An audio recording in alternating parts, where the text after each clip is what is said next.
Martxan da 2019ko Araba Euskaraz. Helburua gertu egotea da. Gasteiztarrengandik gertu. Euskararengandik gertu.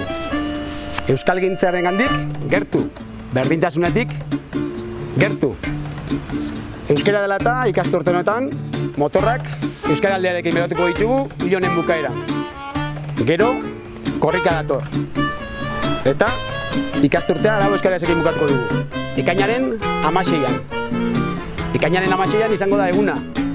Baina, gerturatzeko, Gasteizera gerturatzeko, ikasturte osoan zehar, hainbat ekitaldi egingo ditugu.